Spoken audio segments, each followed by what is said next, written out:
ఓం సాయిరామ్. బాబా భక్తులందరికీ నమస్కారం అండి. మన బాబా గారి దయ వల్ల మనందరం బాగుండాలి, సంతోషంగా ఉండాలని కోరుకుంటున్నాను ఫ్రెండ్స్. ఇక ఈరోజు వీడియోలో మన బాబా గారు ఏం చెప్పబోతున్నారంటే, తల్లి, నీ సంతోషం నీకు 100 ఏళ్ల జీవితం ఇస్తుంది. ఈ అద్భుతం ఒక్కసారి చూడమ్మా, వెంటనే నీ జీవితంలో కూడా మార్పులు మొదలవుతుంది అని ఈరోజు మన బాబా గారు ఒక మంచి సందేశాన్ని తీసుకువచ్చారు. కొన్నిసార్లు మనం చేసే తప్పులు ఇదే జీవితంలో వెంటనే అనుభవిస్తాం. అంటే కొన్నిసార్లు మనం మంచి చేస్తే ఆ మంచితనం మనకు వెంటనే కనిపిస్తుంది. మన జీవితంలో కూడా సంతోషం మొదలవుతుంది. ఇలా ఈ కలియుగంలో మనం చేసే తప్పులు ఎలా ఉంటాయి అంటే, మనం చెప్పిన మరుక్షణమే అవి మన వెంట వెంటాడుతూ ఉంటాయి. కాబట్టి ప్రతి క్షణం మనం చేసే తప్పులు కానీ, మనం చేసే మంచి పనులు కానీ ఏవైనా సరే ఆ భగవంతుడు వాటి నుండి ఏ విధమైన శిక్షలను అనుభవించాలో వెంటనే అమలుపరుస్తారు. కాబట్టి వాటి ద్వారా మనం ఎలా మసలుకోవాలి అన్నదే ఈ సందేశం. బాబాగారి అందిస్తున్న ఈ చక్కటి సందేశాన్ని ఒక చిన్న కథ ద్వారా తెలుసుకుందాం. ఒక గ్రామంలో సీనయ్య అనే పేదవాడు ఉండేవాడు. అతని భార్య పేరు లక్ష్మీదేవి. సీనయ్య ఎంతో మంచివాడు. అతను ప్రతిరోజు అడవికి వెళ్ళి కట్టెలు కొట్టి వాటిని అమ్మి వచ్చిన సొమ్ముతో వారి కుటుంబాన్ని పోషించుకునేవారు. ఊళ్ళో అందరికీ తనకు తోచిన సహాయం చేస్తూ ఉండేవారు. కానీ సీనయ్య భార్యకు లక్ష్మికి కొంత అత్యాశ ఎక్కువగానే ఉంటుంది. ఒకరోజు అడవిలో సీనయ్య కట్టెలు కొడుతూ ఉండగా సీనయ్య ఆ కట్టెలు కొడుతూ కొడుతూ ఇలా మనసులో మాట్లాడుకుంటాడు. అయ్యో, ఏంటి ఈరోజు కట్టెలు ఎంత పచ్చిగా ఉన్నాయే, నాకు కావాల్సింది ఎండు కట్టెలు. వీటిని అమ్మడం చాలా కష్టం, కానీ ఏం చేద్దాం, ఈరోజు ఏదో ఒకటి చేసి వీటిని అమ్మగా వచ్చిన డబ్బులతో నూకలు తీసుకెళితే కానీ మాకు పొద్దు గడవదు అని అనుకొని ఆ కట్టెలను కొట్టడం మొదలుపెట్టాడు.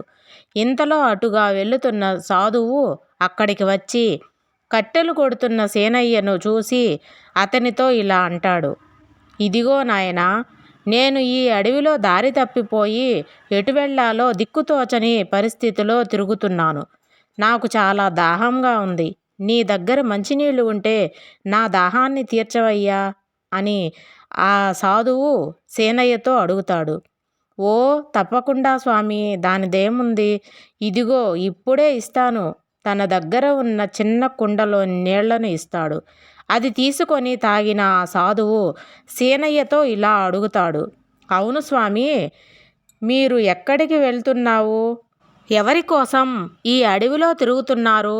నాకు తెలిస్తే సహాయం చేస్తాను, చెప్పండి అని సీనయ్య అడగగానే, నేను ఆ ఆదిదేవుడు జంగమదేవుణ్ణి వెతుకుతూ ఉన్నాను.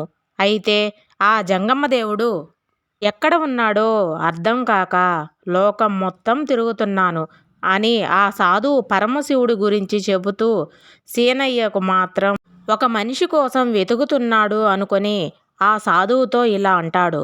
అవునా స్వామి, ఎవరాయన, ఎక్కడ ఉంటాడు, మీకేమైనా అప్పు ఉన్నాడా అని అమాయకంగా అడిగేసరికి ఆ సాధువు చిన్న చిరునవ్వు నవ్వి ఇలా అంటాడు. ఉన్నాడు, నాకే కాదు నీకు, మనందరికీ ఉన్నాడు ఆ స్వామి. అందుకే కదా ఆ స్వామి మన అందరితో ఆటలాడిస్తూ ఉంటాడు. అసలు ఏం మాట్లాడుతున్నాడో అర్థం కాక సీనయ్య మళ్ళీ ఇలా అంటాడు. ఏమో స్వామి, మీరు ఏం మాట్లాడుతున్నారో నాకు ఏమీ అర్థం కావడం లేదు.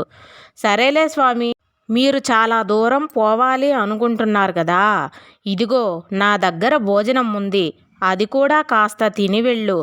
చూడగానే చాలా అలసటగా ఉన్నారు అని తన దగ్గర పొద్దున మూటగట్టుకొని వచ్చిన అన్నాన్ని సాధువుకి ఇస్తాడు. అది చూసి ఆ సాధువు చాలా సంతోషించి ఆ భోజనం తీసుకొని తింటాడు. ఇక అడగకుండానే నా ఆకలిని అర్థం చేసుకొని భోజనాన్ని పెట్టావు. సేనయ్య మంచి మనసుకు చాలా సంతోషించి సేనయ్య కళ్ళల్లోకి చూడగానే అతనిలో ఏదో తెలియని బాధ కనబడుతుంది. అది అర్థం చేసుకున్న ఆ సాధువు ఇలా అడుగుతున్నాడు. ఏమిటి నాయనా, నీ కళ్ళల్లో ఏదో తెలియని బాధ ఉంది. ఎందుకు ఇంత విచారంగా ఉన్నావు? ఏదైనా కష్టం ఉంటే నాకు చెప్పు. నీ సమస్యకు పరిష్కారాన్ని నేనిస్తాను. ఏమీ లేదు స్వామీ, నేను కటిక పేదవాడిని. ఇలా రోజూ అడవిలో వెళ్ళి కట్టెలు కొట్టి నా కుటుంబాన్ని పోషిస్తుంటాను. కానీ ఏం లాభం? కట్టెలు చాలా పచ్చిగా ఉన్నాయి. ఇక ఈటిని ఎవరూ కొనరు. స్వామి, ఇక ఈరోజు నా భార్య, నా కొడుకు పస్తులు ఉండాల్సిందే. అదే నా బాధ స్వామి అని బాధగా అంటాడు. ఆ సీనయ్య ఆ సాధువుకు ఏదో ఒకటి మంచి చెయ్యాలి అనిపిస్తుంది.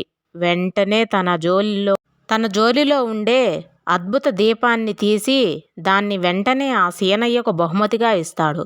ఇలా అంటాడు, ఇదిగో నాయనా, ఇది తీసుకో.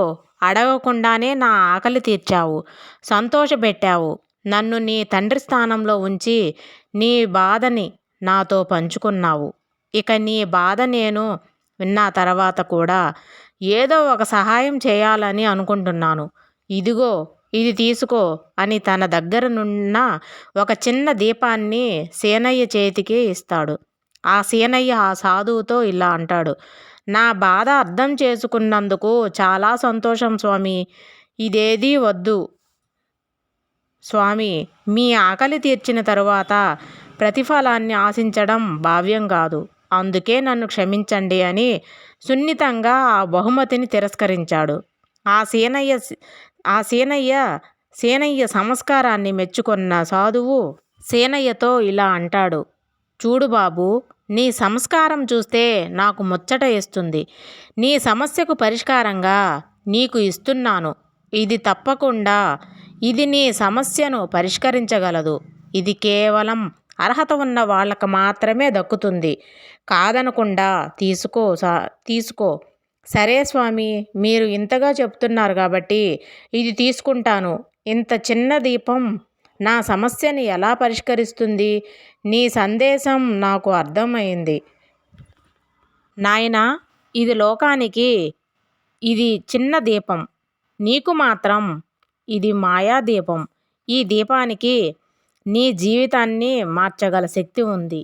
ఏంటి స్వామి, ఈ దీపం మాయా దీపమా? నా సమస్యలన్నింటినీ తీరిపోతాయా? అది ఎలా సాధ్యం? దీన్ని వెలిగించి మనసులో ఏది కోరినా వెంటనే జరుగుతుంది. ఏంటి స్వామి, ఈ దీపానికి ఇంత శక్తి ఉంటుందా? అయితే వెంటనే పరీక్షించి చూస్తాను. ఆ ఆ దీపాన్ని వెలిగించిన సీనయ్య ఇలా కోరుకుంటాడు, ఓ మాయాదీపమా, నీలో ఉన్న శక్తి నిజమైతే నా ముందు ఉన్న పచ్చి కట్టెలను అన్నీ ఎండుకట్టెలుగా మార్చు. వెంటనే తన ముందు ఉన్న పచ్చి కట్టెలు అన్నీ ఎండుకట్టెలుగా మారిపోతాయి. అది చూసిన సీనయ్య తను నమ్మలేకపోతాడు. స్వామి, ఇన్ని రోజుల తర్వాత కష్టాలన్నీ తీరిపోతున్నాయి. నా భార్యాబిడ్డలకు ఆకలిని తీర్చిన వాడిని అవుతాను. మంచిది నాయనా, ఒక్క మాట గుర్తుపెట్టుకో. ఎప్పుడూ కూడా నీ దగ్గర ఆకలితో వచ్చిన వారిని నిరాశపరిచి వెళ్ళిపొమ్మని చెప్పమాకు. ఇక వెళ్ళిరా నాయనా, అంతా మంచే జరుగుతుంది అని ఆశీర్వదించి ఆ సాధువు వెళ్ళిపోతాడు. ఆ అద్భుత దీపాన్ని అక్కడే ఆ అడవిలోనే దాచిపెట్టి ఆ కట్టెలను తీసుకొని అమ్మగా వచ్చిన డబ్బులతో సరుకులు కొని ఇంటికి వస్తాడు. ఆ సీనయ్య వచ్చి రాగానే తన భార్య దగ్గర మిగిలిన డబ్బులను ఇస్తాడు. అది చూసి ఆశ్చర్యపోతుంది. లక్ష్మి భర్తతో ఇలా అంటుంది, రోజు కంటే ఎక్కువ డబ్బులు తెచ్చావు, ఎక్కువ కట్టెలు అమ్ముడుపోయాయా అంటే, ఏంటి ఎంతో సంతోషంతో కనిపిస్తున్నావే? అవును లక్ష్మి, ఈ రోజు నుండి డబ్బులు దండిగా వస్తాయి. అడవిలో కట్టెలు ఎక్కువగా దొరుకుతున్నాయి కాబట్టి ఎక్కువ కట్టెలను అమ్మవలసి వస్తుంది. ఈ రోజు నుండి డబ్బులు ఎక్కువగానే వస్తాయి అని ఆ సాధువు ఇచ్చిన అద్భుత దీపాన్ని గురించి భార్యతో చెప్పకుండా దాచిపెడతాడు. ఇక తన మనసులో చెప్పాలి ఉన్నా కానీ ఆ దీపం గురించి చెప్పాడు. రోజూ కట్టెలు కొట్టి ఆ మాయా దీపంతో ఆ కట్టెలను ఎండబెట్టి ఎక్కువ డబ్బులు తెచ్చి ఇంట్లోకి ఇచ్చేవాడు. అయితే ప్రతిరోజు ఇలా జరుగుతుండగా ఒకరోజు లక్ష్మికి అనుమానం వచ్చి సేనయ్యతో ఇలా అంటుంది. ఏమిటయ్యా, నిజం చెప్పు. అడవిలో ఎండిన కట్టెలతో పాటు పచ్చి కట్టెలు కూడా తెచ్చుకునేవాడివి కదా. అలాంటి ఇప్పుడు ఏంది చాలా తొందరగా అడవికి వెళ్ళి ఇంటికి పచ్చి కట్టెలను తీసుకురాకుండా రోజు సరాసరి డబ్బులు తీసుకువచ్చేస్తున్నావే. నీ మీద నాకు అనుమానంగా ఉందయ్యా. అసలు ఏం జరుగుతుందో చెప్పండి. ఇప్పుడు అడిగిన దానికి చెప్పలేను కానీ ఏదో ఒకరోజు అదేమిటో తీసుకువచ్చి చూపిస్తాను అని అక్కడి నుండి వెళ్ళిపోతాడు. మరుసటి రోజు ఆ అడవిలో దాచిపెట్టిన అద్భుత దీపాన్ని తనతో పాటు ఇంటికి తీసుకువస్తాడు. చాలా సంతోషంగా లక్ష్మిని పిలుస్తాడు సేనయ్య. ఇదిగో లక్ష్మి, ఒక్కసారి ఇలా రా. నాకు ఏదో దొరికింది చూడు. ఏమైంది ఈరోజు? రోజులా కాకుండా కాస్త ఎక్కువగా డబ్బులు తీసుకువచ్చి ఉంటావు. దానికే ఎందుకిలా అరుస్తున్నావు? ముందుగా ఆ మాటలను ఆపి నేను ఏం తెచ్చానో చూడు. ఆ అద్భుత దీపం తన భార్య లక్ష్మి ముందు ఉంచాడు. ఆ చిన్న దీపాన్ని చూచి లక్ష్మి తనలో తాను నవ్వుకుంటూ సేనయ్యతో ఇలా అంటుంది. ఈ చిన్న దీపాన్ని తీసుకువచ్చి ఏదో బంగారు నిధి తీసుకువచ్చావనుకుంటున్నావు, సంతోషపడుతున్నావు. ఇది సాధారణమైన దీపం కాదు, మన కోర్కెలు తీర్చే అద్భుతమైన దీపం. దీని గురించి తెలియక అలా మాట్లాడుతున్నావు. అలాగే చూడు, నాకు చాలా ఆకలిగా ఉంది. నాకు తినడానికి భోజనం కావాలి.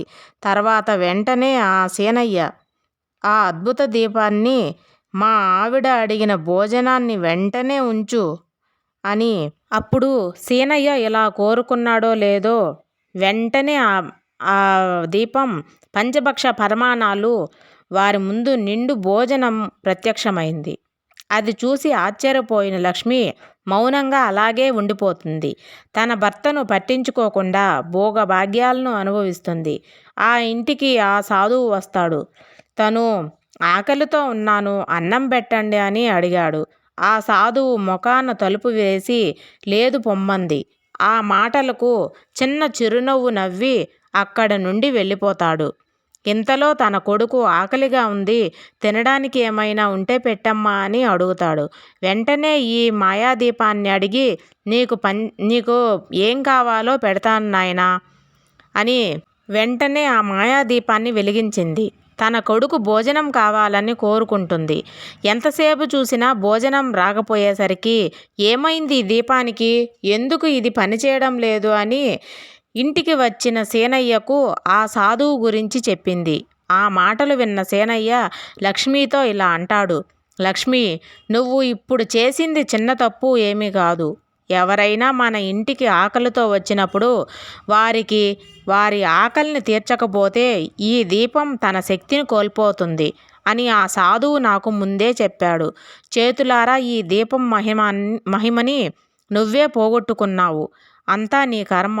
నువ్వు అనుభవించక తప్పదు. ఎప్పుడైతే సాధువు వచ్చి భోజనం అడిగాడో అప్పుడే ఈ దీపం యొక్క శక్తి కోల్పోయింది. ఈ దీపం మా సాధువు ఇచ్చిందే. మధ్యలో వచ్చిన సొమ్ముపై వ్యామోహపడి నేను మానవత్వాన్ని మర్చిపోయాను.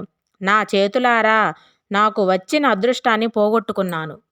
ఇక కష్టపడి నువ్వు తెచ్చిన ఉన్న దాంట్లోనే తృప్తి పడతాను. ఏదో ఒకరోజు ఇలా జరుగుతుందని నా కష్టాన్ని నమ్ముకున్నాను. ఎందుకంటే కష్టపడకుండా వచ్చిన సొమ్ము శాశ్వతంగా ఉండదు. అలా నడమంత్రపు సిరితో వచ్చినప్పుడు తన భార్యకు హితబోధ చేస్తాడు. ఆ రోజు నుండి బుద్ధిగా జీవిస్తుంది. చూశారు కదా, ఈ కథ ద్వారా మన బాబాగారు అందిస్తున్న గొప్ప సందేశం. ఒక అద్భుతమైన మార్పు మన జీవితంలో కూడా మొదలు కావాలని కోరుకుంటూ, మరి ఈ కథ సందేశాన్ని మీకు నచ్చినట్లయితే ప్లీజ్ లైక్ చేయండి, షేర్ చేయండి, సబ్స్క్రైబ్ చేయండి ఫ్రెండ్స్. సర్వేజన సుఖినో భవంతు. జై సాయిరామ్.